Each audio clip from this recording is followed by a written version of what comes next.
Hello and welcome to the Road to Autonomy. The Road to Autonomy is brought to you in part by Stantec Generation AV.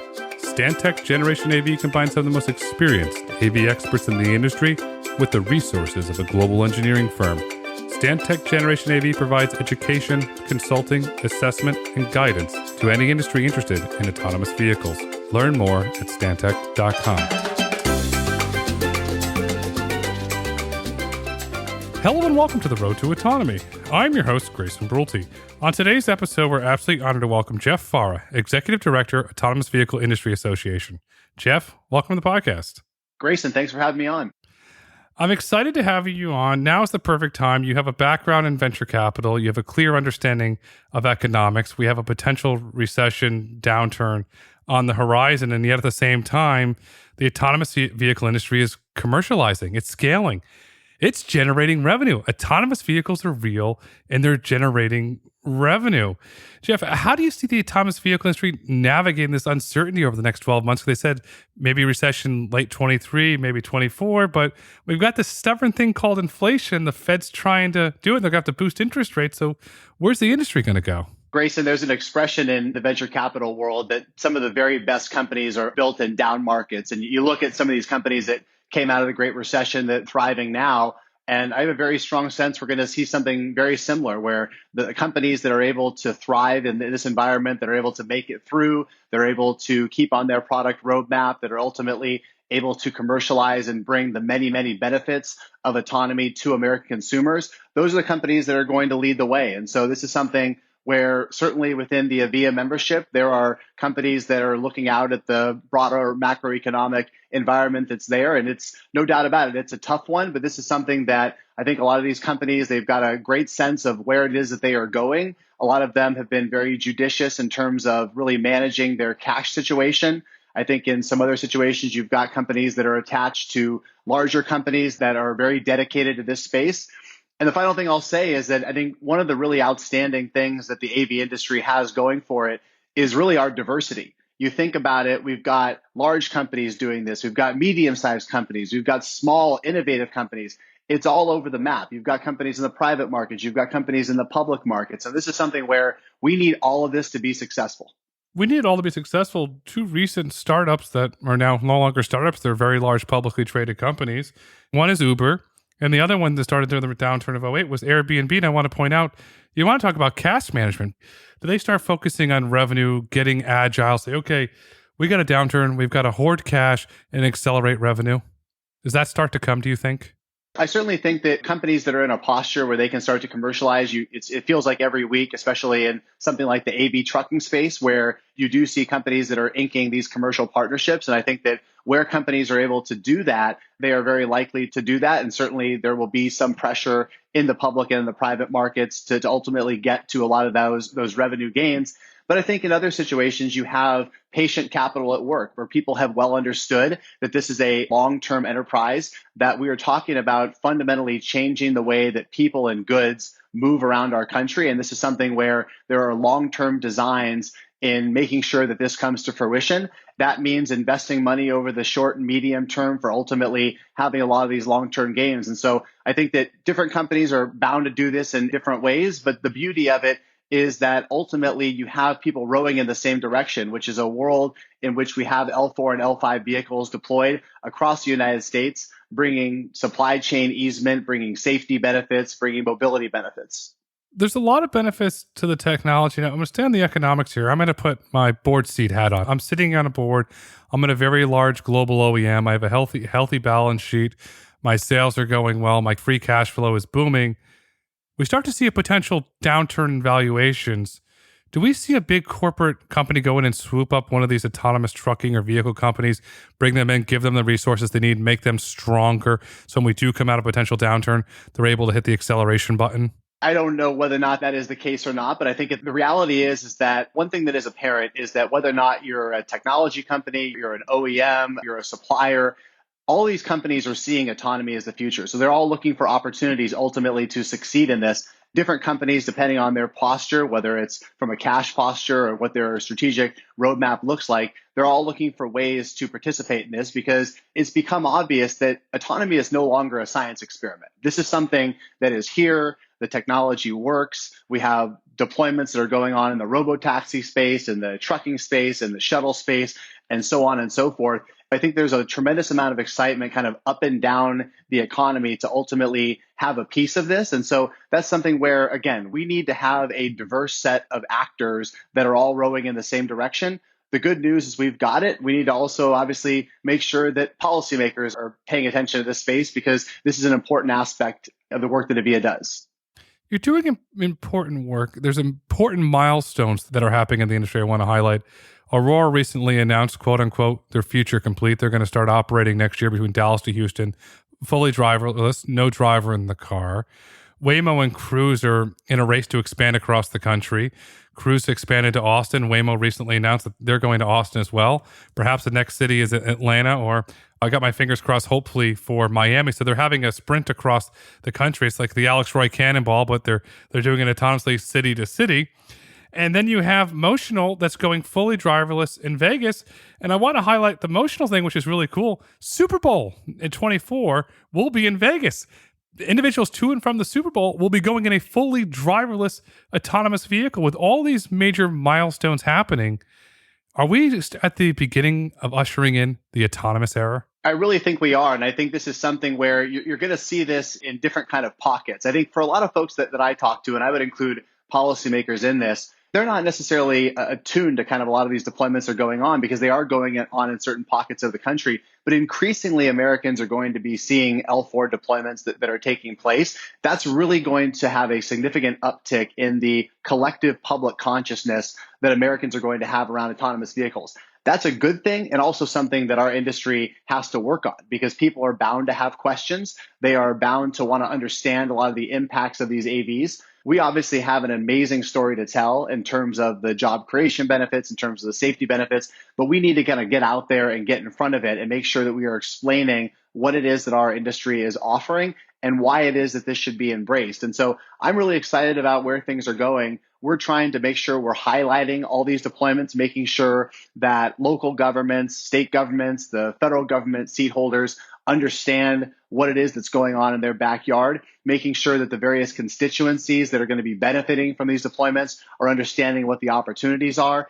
The future is very exciting in this regard, and this is something where we need to keep on doing what we're doing, but we also need to make sure that we're answering the call when it comes. What you're doing with Avia and Avia's Remembers reminds me of the Spirit of St. Louis tour that Charles Lindbergh did after he flew from Long Island to Paris across the pond, the first solo flight. He went around the United States on a 54-day tour, introducing the public to flying and what flying was. And then Mr. Lindbergh had a parade, and then he had a dinner with those officials. While we might not have a parade yet, individuals are able to go for rides in those vehicles. You're having the meetings, the leadership of those teams are having the meetings. You're really building the public trust. As Waymo, Cruise, and Motional, and several of your other members expand to new cities, what are you doing to build that public trust? Is it engaging with local law enforcement, engaging with the local community, or how are you working collectively as an industry to build that public trust as the industry expands? I think the first thing is, as you've acknowledged, I'm trying to get out there as much as I can and ride these vehicles, meet with leaders, meet with the engineers, meet with the safety officials at these companies to get out there and talk about what AVs are doing, because this is something where we need to put a very significant spotlight on this industry to make sure that folks are hearing from us first, that they are hearing the industry talk about what the opportunities are. I think the second part of that is making sure that we're giving opportunities for local elected officials, state officials, and so on and so forth to also get exposure to these vehicles, because this is something where there are certainly elements, I'll just say, out there that have concerns about AVs, and they're pushing back on the growth of a lot of these. They have a narrative that they are pushing. The narrative that we need to be obviously pushing is making sure that people understand the excitement around this and making sure that this is something where this is not just some interesting kind of thing where, oh gosh, look, this car drives itself. Isn't that kind of a novelty that maybe might someday have an application? What we need to be doing, and we are doing, is really drilling down on that and talking with mayors and city councils and saying, look, we understand that you have issues within your city on how it is that you help people with physical disadvantages move around your city and open themselves up to economic opportunities. We in the AV industry can help you with that. Talking to county leaders and saying, we understand the fatalities that are going on in your roads due to drug and alcohol abuse and driving and the human element that is causing a lot of that. We have an answer for that. talking to everyday Americans and saying, we understand that your small business, that you as a consumer have been impacted by the supply chain hits that have gone on. We know that the driver shortages on the truck driving side are a significant driver of a lot of those supply chain ails that are going on. We have an answer for these things. So this is all part of the broader package that we need to be putting forward as an industry. And I'm honored to be able to lead the organization and do this. In the words of former Governor, now Senator Scott, jobs, jobs, jobs. Autonomy is going to create jobs. And I was thinking on this. Look at the cell phone. It was like, oh, the individuals that move the telephone, they're going to be out of job. Think about how many jobs the cell phone has created from the manufacturers to the individuals that install cell phone towers, or Google, for a matter of fact. Think how many jobs the Google search engine's created. You have the SEO industry, you have the server industry, all these jobs. Autonomy is going to create jobs, but yet you do a good job delivering the message of jobs, but it seems that it gets muddled at times. Why is there not a larger emphasis on the positive impact around jobs that autonomy will create? Grace, I think you make a great point, and I'll just mention as an aside, I noted that recently was the 50th anniversary of the first cellular phone call that was ever made by Marty Cooper, I believe it was. So it's kind of an interesting moment that we are in time. It's always easier for people to poke at things and say no to things and point out the various downsides are there. And I'm kind of reminded of Teddy Roosevelt's famous quote about that's the man in the arena, right? And I think about our industry and the AV industry. It's those men and women that are there innovating, that are developing safe autonomy, that are thinking about how it is they solve these challenges. They're the ones that are in the fight every day, and they're doing the heroic work to kind of push all of this forward. And we as an industry association need to have their back and get out there and talk about that important work, but also talk about that positive vision for the future that you mentioned around jobs. I think a lot of times people do have a bit of a fear of the unknown, and they kind of tend to speculate about what the jobs impact might be of some new technology out there. And it seems to me that most of the time that I've seen some of these speculations in other industries, people tend to get it dead wrong, and they tend to kind of over exaggerate a lot of the concerns that the technology is going to place. And so this is something where we as an industry need to be incredibly well organized to get out there and push back on a lot of this. One area that we have confronted is around AV trucking. This is something where there have been concerns by certain groups around whether or not this is going to lead to job losses. And one of the things that we've been trying to do in states we've been active in, like California and Mississippi and Kentucky, and the list goes on, is talk about the fact that, number one, we have such significant truck driver shortages right now. We have a truck driver shortage of 80,000 truck drivers that's set to double by 2031. Rather than worrying a little bit about some of the job losses, I think we need to realize that we have to course correct here to get ourselves out of the trouble that we're already in. And the second piece of this is to also think about the fact that truck driving jobs are not going away writ large. I think that's an exaggeration of what it is that people are looking at. Truck driving jobs are probably going to shift, but I've got news for people. A lot of jobs shift over time. That's the natural flow of the economy. That's how we have dynamism in our economy, that things tend to shift and evolve over time. And so I look at what a lot of our members are doing, where they're looking at things like a transfer hub model, where you've got these centers where goods will move autonomously between them. And then there's lots of opportunities for more human hands-on behavior that's going to be helping to move these goods. That's going to create new opportunities in terms of fleet management specialists, in terms of technicians, in terms of people getting these goods from the hubs into local grocery stores and department stores and hardware stores, and the list goes on. And so I think that's something where our industry needs to get out there and have that conversation at a broad scale. But we also need to do this work to talk to a lot of the interests that do have concerns and see whether or not we can meet them in the middle and assuage any of those concerns.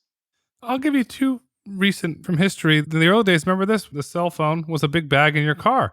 And there was a large group of lobbyists, the AT&Ts of the world, that wanted to stop it before they went in the cellular business because they thought their landline business was going to die.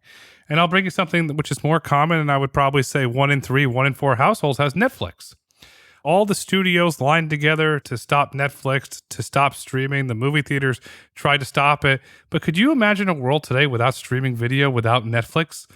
It's a world that we wouldn't understand, we wouldn't know, but yet there was these forces and Netflix kept going. And you have to give Reed Hastings and Ted Sandros a lot of credit. House of Cards changed the game for them. When they said, okay, we're not going to play this, we're just going to pay for the content, and we're going to stream it all at once. That completely changed how we watched videos in the comforts of our home today, because the old founder of Ticketmaster, which you can ask Pearl Jam what word they use for that, and I'll let Eddie Vedder say that, not me, they wanted to put encryption coding on it. We had to pay $30,000 for a device and $5,000 to rent a movie. And along comes Reed Hastings and Ted Sanchez. No, we're not going to do that. We're going to give you the comfort of your home for, at that time, it was $7.99. Now it's more, I think, around $11.99. But that completely changed the game. That's what autonomy is going to do. Those are having positive economic benefits. Just look at how much money that in the early days Netflix generated for Amazon AWS. When I sat down with the CTO of Amazon AWS the early days, well, how's it? Well, they're our biggest customer. It generated revenue and generated jobs. Same thing is going to happen with autonomy. Putting all this into, let's call it a blender.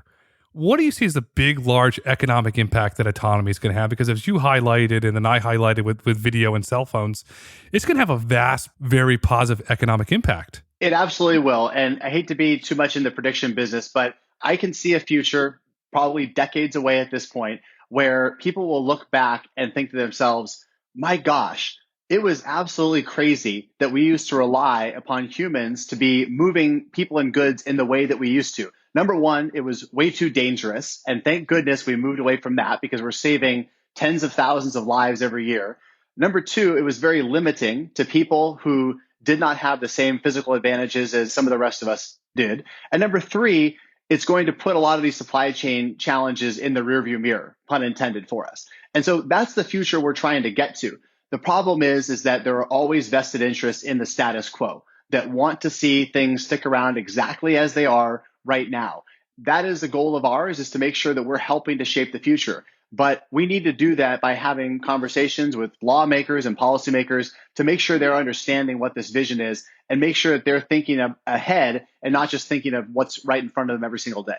Avia and your members are helping to shape the future. We've got a geopolitical crisis brewing between Taiwan and China. It just seems to be escalating. The president of Taiwan will be meeting with Speaker McCarthy at the Reagan Library. And if you haven't been to the Reagan Library, I highly recommend it. The Air Force One tours is the big highlight there. But Jeff, you recently testified in front of Congress on the Energy and Commerce Committee on February 1st, 2023 about the U.S. leadership on technology. How can the United States continue to, one, innovate, two, lead on technology? Because the positive economic benefits, we cannot startle innovation. We cannot put a roadblock up or a dam or a wall. We have to continue to innovate, but we have to have this leadership mantle because one of the key ingredients to autonomous vehicles is AI. And we cannot be, quote unquote, in my opinion, outmaneuvered by a nation that's politically unstable. The hearing that you referenced was an amazing opportunity for the industry to really take a giant step forward in Washington. A couple of things to highlight off the top. I think the first thing to note here is that the autonomous vehicle industry has been very fortunate that historically it has had bipartisan support. That is something that came through very strongly in that hearing, that you have both Republicans and Democrats that are looking for these opportunities, that they're excited about it. They see a lot of the challenges that they have within their congressional districts. They're looking for a way to solve a lot of these problems. And they see autonomy as being a key way to do that. And so this is something where we don't want to become a Republican issue or a Democratic issue within the AV industry. We want to make sure that we've got friends on both sides of the aisle. And so that was very enlightening to me. And that's something that we need to have in our DNA as an industry, is bipartisan opportunities that are up on Capitol Hill and with the agencies. The second thing to flag here is that there's a lot of concern out there about what China is going to be doing from a tech perspective. And you talked about AI, and certainly within the AV world, there are some leaders that are there as well. This is something where we need to be able to talk to policymakers, and this is what I try to do in the hearing, and say, we understand that you have these concerns, but let's put this to constructive use. Let's set up a situation where the United States can be the global leader on autonomous vehicles as we currently are, but make sure we sustain that into the future. And let's do that in a positive way where we're building a policy landscape here in the United States that really frees up all of these companies to be able to innovate and grow jobs and whatnot. We don't have to do this in a detrimental way necessarily to other countries. We need to kind of get our own house in order here. And one of the things that I talked about is the need for a federal policy framework. We need to shine a light on AVs, but we don't have to do it in the way that other countries are doing it. And certainly China is going to support its AV industry in the way that China tends to support its industries. Europe's going to do what it's going to do in the way that it tends to do it. So we need to have an American brand on how it is that we support this industry. The first thing that is important to note here is that we need greater attention from policymakers. We need people within the four walls of the Department of Transportation focused on this industry asking this industry how it is that it can help, what types of rulemakings need to be initiated, what types of terms need to be cleared up, what are the various facets of the game plan that they can help out with. But we also need people up on Capitol Hill looking beyond just what the agencies can do within their capability and saying, what's the next generation of laws and things that we need to ultimately clarify to really give more run room to this industry? Because this is something where it's going to be private sector led. We know that. We understand that that's the American style of ultimately leading on innovation. But at the same time, we need to have a true federal partner, one that embraces this, that understands the excitement around a lot of the benefits, and does a good job of staying out of the way, but supporting us when they can. We need consistency. A national federal framework for autonomous vehicles and autonomous trucks for vehicles weighing over 10,000 gross pounds will give us consistency. And me being me in your background, that's going to unleash an economic tsunami of investment. Now you're going to get the PE guys, the larger checks will come in and say, okay, there's regulatory certainty, and that's going to unleash it. We do not want to have a situation where this industry does poorly because there are giant question marks hanging over it that policymakers could have ultimately clarified. There is a situation now where people have reasonable questions about what the rules of the road are. What can you do in certain states? What is it that certain cities are saying about this? What is it at the federal level that the Department of Transportation needs to kind of step in and clarify?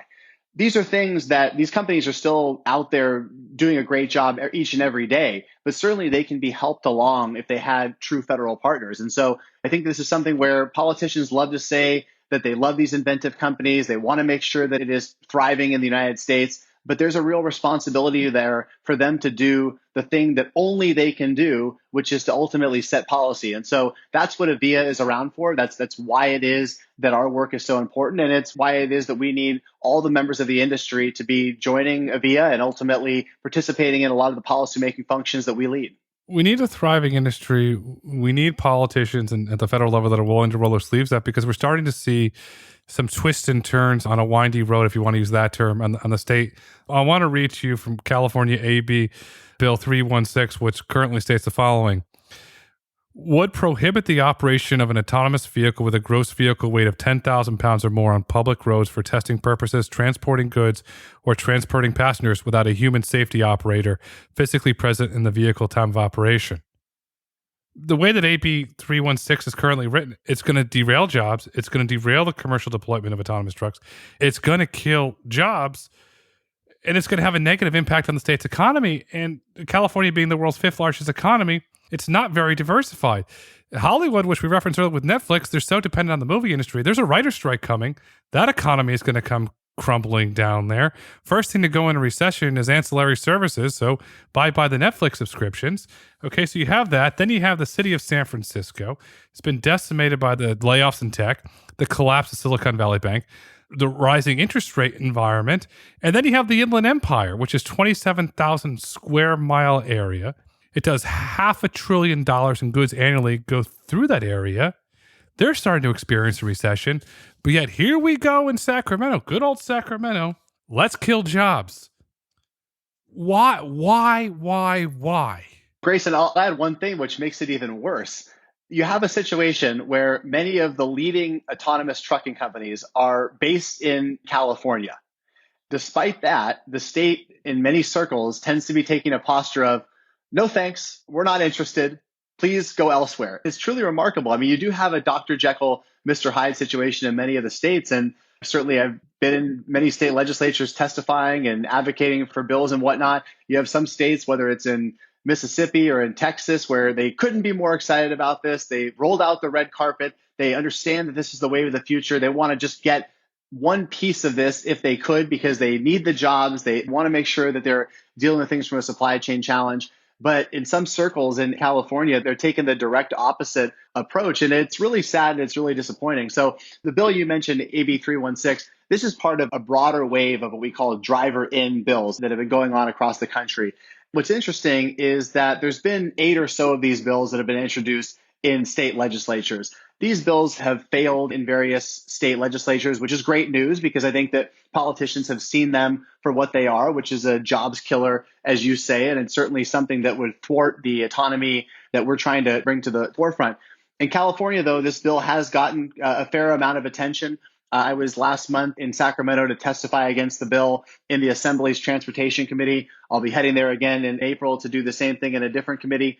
Unfortunately, it did move through the Transportation Committee. This is something that I think that is really unfortunate. What we're trying to do is really carry a message here that this does undermine the road to autonomy, to use your podcast's title here. And so this is something where we need to get through to folks so they understand that the status quo on American roads, but California in specifically, is unacceptable. But these types of driver-only bills, what they do is they lock in the status quo in perpetuity. You look at a lot of these incidents, and I've talked to a lot of former law enforcement individuals, and they'll tell you that you look at a lot of these trucking accidents that happen on California's roads. They're among the most gruesome accidents you can possibly imagine. And we have a situation where we have a better way. We know that we can make a safer environment for both truck drivers and for passengers of other vehicles so that we don't have to live with the status quo. And so this is something where I think California needs to take some ownership here and understand that we've tried a variety of ways to make roads safer, and we haven't really made a very big dent in the problem. And so until we go at the core problem, which is human behavior, texting, drunk driving, tired driving, whatnot, until we get at that core problem, we are not going to make the progress that I think we all need to do. And so that's something where certainly we're encouraging California legislators to defeat AB 316, and it's a huge part of what we're doing at Avia. Here's the thing for the policymakers that are listening. Plain and simple, autonomous vehicles do not speed. I repeat, autonomous vehicles do not speed. Drive on the 101, 110 miles, zoom, zoom, zoom. They're flying by. The autonomous vehicle's not going to do that. It's going to be very polite, and it's going to go the speed limit. Perhaps it'll go a few miles over to get around, but it's not going to go zoom, zoom, zoom, over 100 miles an hour. Plain and simple. For people that have ridden in a lot of these vehicles, they oftentimes describe it as almost a boring experience. They're so conservative by their nature. And I've ridden in a couple of autonomous trucks outside of Dallas. These are the model drivers. This is the way that every human really should be behaving. But guess what? We don't. Human beings do things that we shouldn't be doing, trying to challenge other vehicles, being concerned about someone overtaking us in their lane, talking to your kids in the back seat, answering a text message. All these things are things that humans do that these vehicles are not programmed to operate that way. This is the sea change that we're trying to get to. But to require a human be in this cab to do, by the way, absolutely nothing is not a way to actually impart any level of safety. So that's why we've been glad to see a lot of lawmakers on a bipartisan basis and state legislatures defeat these bills. And we're hopeful that California will come to its senses and ultimately make this the same decision in the area where a lot of these jobs are located. Let's hope the lawmakers in California don't fall for the verbose, misleading garbage the Teamsters are putting out there. They tried it with House Bill 135 in Kentucky, and they're making all these wrong, false assumptions around safety of autonomous vehicles. Newsflash, Teamsters, autonomous trucks are safe.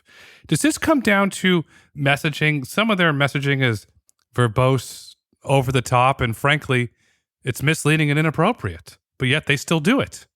Unfortunately, in the politics of today, right, there's a certain benefit that people get from the shock value or being the angriest person in the room. And that's not who we are as an industry, right? We're trying to make sure that we're sharing our perspective and doing it in a respectful way and talking about the benefits that autonomy is going to bring. And so that's something where our message has thankfully gotten through, as you mentioned, in a number of state capitals. And that's something that we're going to continue to do. I think the other thing, too, is that, as I said before, there are legitimate questions that people have about what the impact is going to be on jobs from autonomy. This is something where our industry needs to be able to answer that call. We need to be able to have these conversations, and these conversations are ongoing, where we are sharing our perspective about the shifting nature of things like truck driving jobs and trying to explain why it is that we think autonomy is going to open up many more opportunities in other facets of the economy, and that this is ultimately something that we ought to be rowing in the same direction on. That's sometimes a difficult conversation to have, and people are right to be fearful and to have these questions, and we're always very respectful of it. But I think that where it gets a little bit concerning is where you have people that they're concerned about maybe the jobs perspective of it, but they're also feigning as if they're safety experts as well. And this is something where we think that sometimes people should delineate between those two things, and that's a perspective that we've brought to bear in a lot of state legislatures.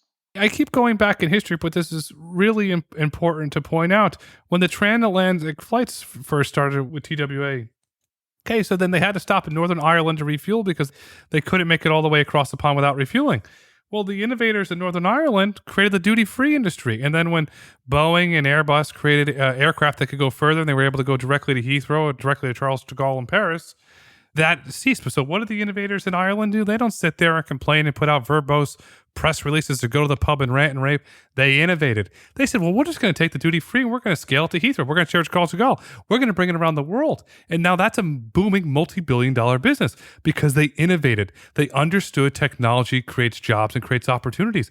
That's what we have to unlock. Is history our guide and giving all these examples as we go to meet with local communities, individuals that are concerned, say, look, here's all these examples from history and look at all the jobs it created. Oh, by the way, this community exists because this company came here and look at how many jobs it created because this entrepreneur had an idea.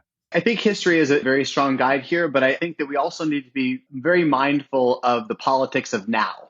Because the reality is that politicians, they're running for re-election. Regulators are ultimately accountable in a lot of cases to governors and other types of political bodies that are out there. And so you do have situations where people are jumping up and down and they're getting very upset about what's going on. They're concerned about their job. They're concerned about their family's job. They're not necessarily going to be taking all the lessons from history that Grayson, maybe you would or I would. They're concerned about kind of what's happening right now. And the politicians naturally react to those things because they are ultimately running for re-election. And so I think, yes, we need to impart those historical lessons, but we also need to make sure that we're really sending a strong message of the types of jobs that are readily available, that we are trying to ultimately bring.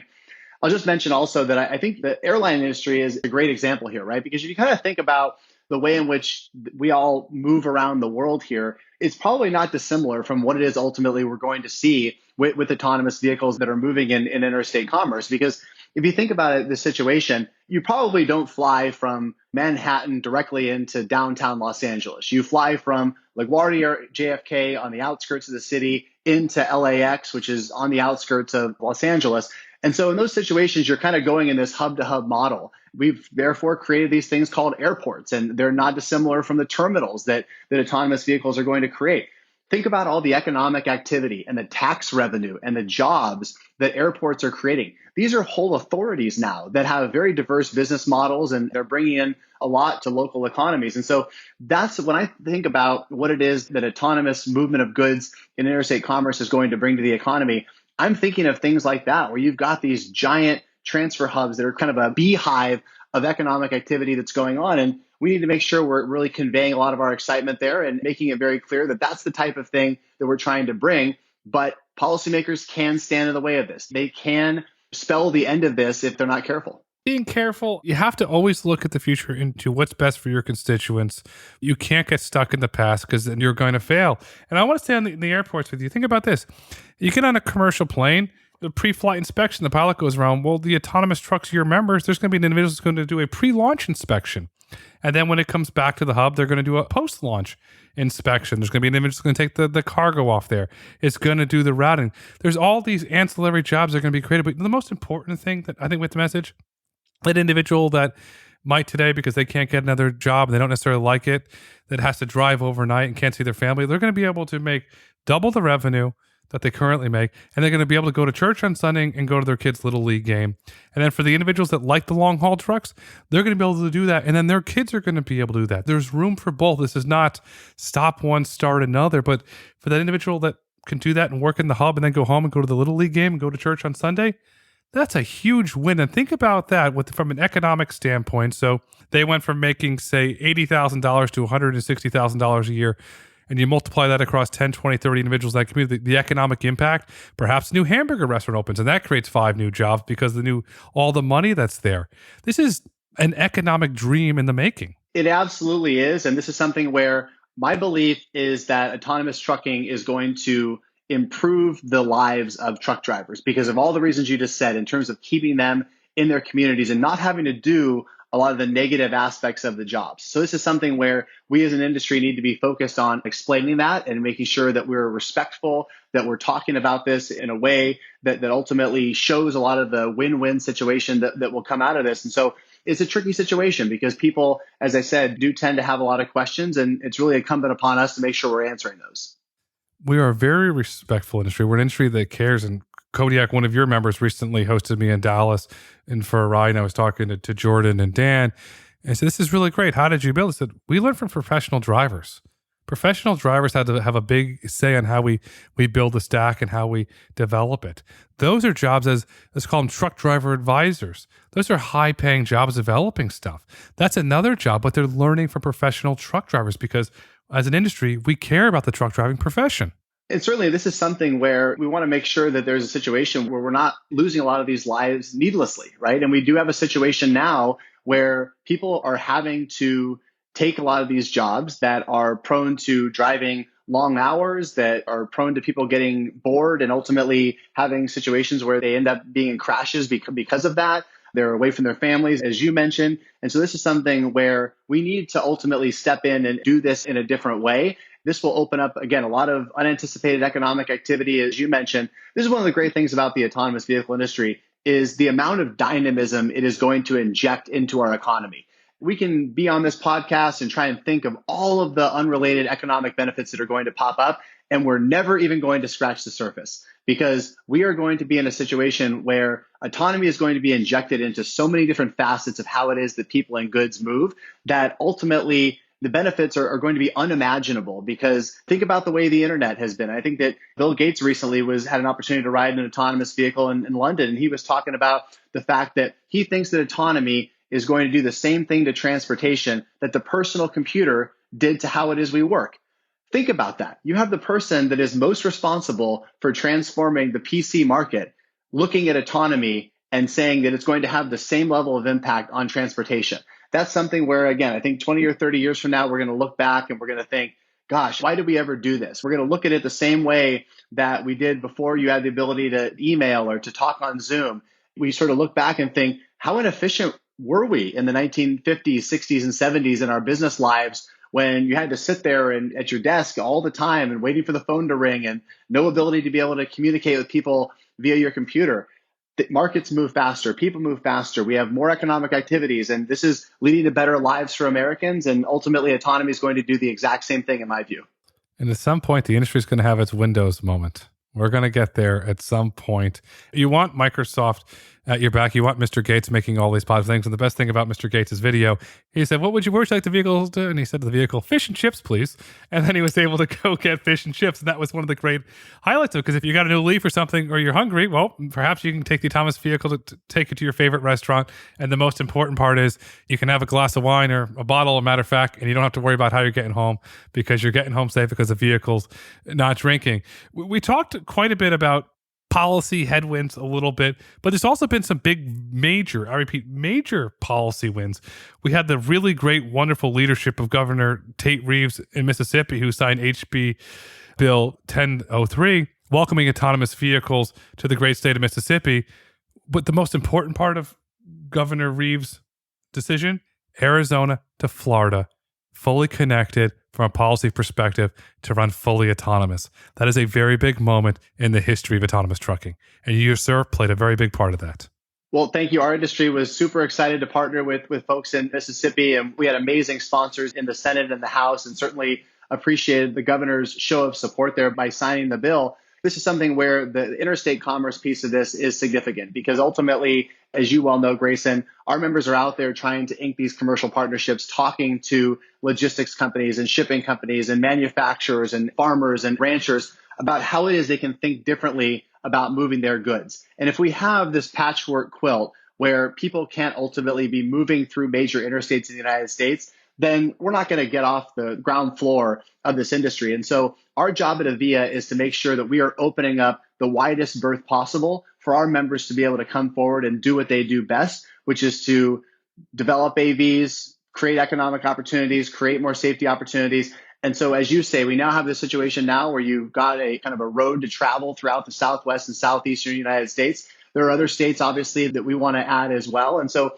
this is something where our work is very important because of the system of federalism we have in the United States, where the federal government's got a lot to say, the state governments have a lot to say, cities are getting more involved than ever before. The big kind of message coming out of this is that for folks that are in the AV industry that are interested in ultimately partnering with us, we hope they reach out because we need all the help we can get. We need the industry to be coalescing around common messaging, endeavors on policy making that are ultimately going to move the needle from a business perspective. That's what we do best. And we're hoping to add some more states, obviously, in the near future here to states that have authorized L4 and L5 vehicles, and certainly appreciate you flagging that. Good things happen when we come together as an industry. And that's the beauty. I have to give a really great shout out to the autonomous trucking side of the industry. They came together before anybody and realized the power of working together. Now our friends on the vehicle side have come together too. And I like it how at Avia, you put everything under one umbrella and we're working together. You're working on the car side. You're working on the truck side. We're coming together to deliver meaningful value to the citizens of the globe, not just the United States. It's going to have a positive impact across the globe. And in your opinion, Jeff, what is the future of the autonomous vehicle and trucking industries? For me, I think the biggest thing is that I want to live in a world where in a couple of decades' time, we look back at the precipitous drop in roadway deaths that have happened. And we think, my gosh, those people in 2023 that were working so hard to develop autonomous vehicles, those are the heroes. Those are the people that ultimately change the world we live in, that people are alive today because of a lot of work that they have done. And so my hope here is that ultimately we can do that, but we ultimately need to make sure that we are charting a course from a policymaking perspective, because AVs are going to be the future. The question is whether or not these are going to be jobs we have in the United States or they're going to be elsewhere. That's something where we're very cognizant of that. We want the United States to be the global leader on autonomous vehicles. But we need to make sure that as an industry, we're sticking together. We need to make sure that we are having those conversations with policymakers of all stripes and all pockets of the country. We're off to a very strong start, but the future is bright at Avia, and we're certainly going to keep on fighting. Because of the leadership of the entire autonomous vehicle industry, the United States will, I repeat, will be the leader on all things autonomy. And Jeff, as we look to wrap up this insightful conversation, what would you like our listeners to take away with them today? I'd like them to understand that this is something where it's not a fait accompli that we necessarily, I think, are going to lead. I agree with you, Grayson. I think ultimately we are going to. But I think the reality is that policymakers have the ability to have very negative impacts on certain industries. I've seen this in different jobs that I have held. We need to make sure that we are conveying the seriousness which we are in right now and the urgency as well, because this is something where there's always going to be distractions. If you're a DOT official or you're a member of Congress or you're a staff, there's always a million other things that you could be paying attention to.